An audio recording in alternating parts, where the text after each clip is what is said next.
Ang misconception ng tao diyan is, putting a specific number when it comes to taxation. So, for example, you're earning 50,000.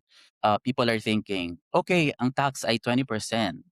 And then Mhm. for another person or another employee, na nag-earn ng 100,000, for example, they would be thinking, Mhm. 30% ng tax, when in reality, tax is per bracket.